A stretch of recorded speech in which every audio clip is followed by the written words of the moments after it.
అన్నగారి ఆశయాల అజరామర రూపం, సహచర స్మృతి నుంచి పుట్టిన సంకల్పం, లక్షలాది కుటుంబాల విశ్వాసం, క్యాన్సర్ చికిత్సకు సజీవ సాక్ష్యం అయిన Basavatarakam Indo American cancer hospital నిర్వాహకులకు, వైద్య నిపుణులకు, సేవాభావులైన సిబ్బందికి, దాతలకు మరియు ఇక్కడ సమావేశమైనటువంటి మహనీయులందరికీ కూడా హృదయపూర్వక నమస్కారాలు. గొప్ప ఆశయంతో ఎదుటివారి జీవితాల్లో వెలుగులు నింపాలి అనేటువంటి ఆలోచనతో ప్రారంభమైనటువంటి ఏ కార్యక్రమమైనా కూడా విజయాన్ని సాధిస్తుంది, చరిత్రలో నిలిచిపోతుంది. అందుకు మన ముందున్నటువంటి ఉదాహరణలు రెండు. ఒకటి తెలుగుదేశం పార్టీ, మరొకటి Basavatarakam Indo American cancer hospital. Telugu Desam party ఒక ఆత్మగౌరవ ఉద్యమం అయితే బసవతారకం క్యాన్సర్ హాస్పిటల్ ఒక మానవతా ఉద్యమం. తెలుగుదేశం పార్టీ ప్రజల గౌరవాన్ని కాపాడటానికి పుట్టింది. ఈ బసవతారకం క్యాన్సర్ హాస్పిటల్ ప్రజల ప్రాణాలను కాపాడటానికి పుట్టింది. రెండింటి వెనుక ఒకే మహానుభావుడు అన్న నందమూరి తారక రామారావు గారి దూరదృష్టి, మహోన్నత సంకల్పం, గొప్ప సేవాతత్వం ఇందులో ఉంది. తెలుగువారి ఆత్మగౌరవం కోసం ఆవిర్భవించినటువంటి తెలుగుదేశం పార్టీ 40 సంవత్సరాలుగా ప్రజల హృదయాల్లో నిలిచింది. తన జీవిత భాగస్వామి అనుభవించినటువంటి బాధను మరే పేద కుటుంబం అనుభవించకూడదనే సంకల్పంతో ఆవిర్భవించినటువంటి ఆసుపత్రి 25 సంవత్సరాలుగా లక్షలాది మందికి ఆశాకిరణంగా నిలిచింది. క్యాన్సర్తో బాధపడుతున్నటువంటి కుటుంబాలు ఎదుర్కొనే ఆర్థిక, మానసిక కష్టాలను దూరం చేస్తూ పేద మధ్య తరగతి ప్రజలకు కూడా అత్యాధునిక ప్రపంచ స్థాయి క్యాన్సర్ పొందాలనే, చికిత్స పొందాలనే లక్ష్యంతో ఈ సంస్థను ఆ రోజు ఏర్పాటు చేశారు. ఈ సంస్థ గొప్పదనం ఏంటంటే, ఆ రోజు ప్రధానమంత్రిగా ఉన్నటువంటి అటల్ బిహారీ వాజ్పేయి గారు కేవలం ఈ ఒక్క హాస్పిటల్ ఓపెనింగ్కి మాత్రమే వచ్చారు అంటే అది ఆ రోజు అన్న నందమూరి తారక రామారావు గారి మీద కానీ, నారా చంద్రబాబు నాయుడు గారి మీద కానీ ఉన్నటువంటి ఒక గౌరవం, అభిమానం అని ఈ సందర్భంగా నేను తెలియజేసుకుంటా ఉన్నాను. అయితే ఆశయం ఒక్కటే ఉంటే కేవలం ప్రారంభం మాత్రమే అవుతుంది. అయితే ఆచరణ ఉంటే మాత్రమే అవి ముందుకు వెళుతుంది, తరతరాలకు ఆదర్శంగా నిలుస్తుంది. బసవతారకం వంటి ఆసుపత్రి, మహోన్నత సంస్థలు 25 సంవత్సరాల పాటు విజయవంతంగా ముందుకు సాగినా, ఈరోజు ఈ చుట్టుపక్కల ప్రాంతంలో హైటెక్ సిటీ అభివృద్ధి చెందిన, బయోటెక్నాలజీ రంగం వికసించిన, ISB, IIIT వంటి సంస్థలు అంతర్జాతీయ స్థాయి గుర్తింపు పొందినా అవి యాదృచ్ఛికంగా జరిగినటువంటి విజయాలు కాదు, కాలం కల్పించినటువంటి అద్భుతాలు అంతకంటే కాదు. ఆలోచనలను ఆచరణంగా మలిచిన కార్యదీక్షకు, నిరంతర పర్యవేక్షకు, అంకిత భావానికి సజీవ సాక్ష్యాలు. ఆ సజీవ సాక్ష్యాలకు నాయకుడే తెలుగు జాతి ఎప్పటికీ నిలబడి ఉండే, రుణపడి ఉండే శ్రీ నారా చంద్రబాబు నాయుడు గారు.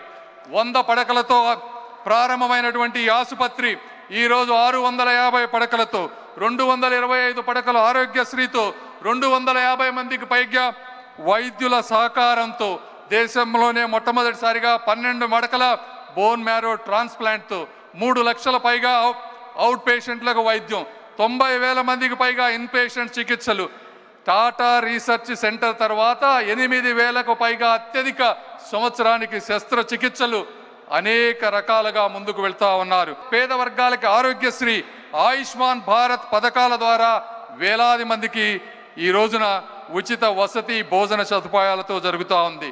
కేవలం ట్రీట్మెంట్నే కాకుండా ఇందా చూపించినట్టుగా ఈరోజు స్క్రీనింగ్కి మొబైల్ యూనిట్స్ని పెట్టారు. అత్యాధునికమైనటువంటి యంత్రాలు, అంటే దాదాపు 6 లీనియర్ యాక్సలరేటర్, ఒక్కొక్క లీనియర్ యాక్సలరేటర్ 30 కోట్లు, 6 ఉన్నాయంటే అవే 180 కోట్లు. పెట్ స్కాన్, ఇలా అత్యాధునికమైనటువంటి యంత్రాలతో ఈరోజు చికిత్స నిర్వహిస్తూ ఉన్నారు. అదేవిధంగా ఎంతోమందిని తయారు చేస్తూ ఉన్నారు ఈ రోజున, పారామెడికల్ సిబ్బందిని కానీ, నర్సింగ్ సిబ్బందిని కానీ. ఈ విధంగా క్యాన్సర్ అంటే ఈరోజు గుర్తుకు వచ్చేది బసవతారకం. ఎందుకంటే నేను కూడా గుంటూరు పార్లమెంట్ సభ్యుడిగా ఉన్నాను. నా నియోజకవర్గంలో ఎవరైనా సరే నన్ను అడిగే క్యాన్సర్ రిఫరల్ సెంటర్ బసవతారకం మాత్రమే నేను మీ అందరికీ తెలియజేస్తా ఉన్నాను.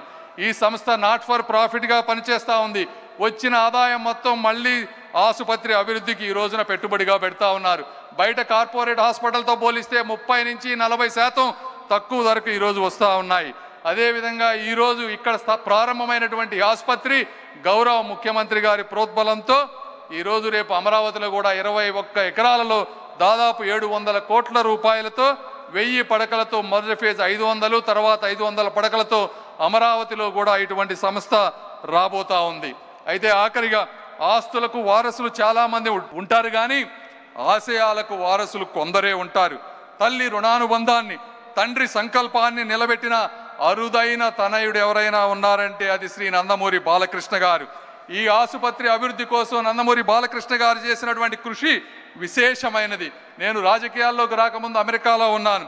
వీరు విదేశాలకి తన సినీ సాంస్కృతిక కార్యక్రమాలకు వెళ్ళిన ప్రతిసారి ఆ ప్రయాణం వెనుక అభిమానులను కలవాలనే ఉద్దేశంతో పాటు బసవతారకం ఆసుపత్రికి మద్దతు సమీకరించాలనే తపన కూడా ప్రత్యక్షంగా చూసినటువంటి వ్యక్తిని నేను. ఒక కళాకారుడిగా కాకుండా ఒక కుమారుడిగా, ఒక ట్రస్టీగా, ఒక సేవకుడిగా ఆయన ఈ బాధ్యత నిర్వర్తిస్తూ ఉన్నారు. ఎందుకంటే ఈ స్థాయి సినీ వైభవం, ఈ స్థాయి ప్రజాదరణ, ఈ స్థాయి సిరి సంపదలు ఉన్న వ్యక్తికి ఇవన్నీ చేయాల్సిన అవసరం లేదు. అయితే తండ్రి నాటిన మహావృక్షానికి వారు ఈరోజు నీరు పోస్తూ ఉన్నారు.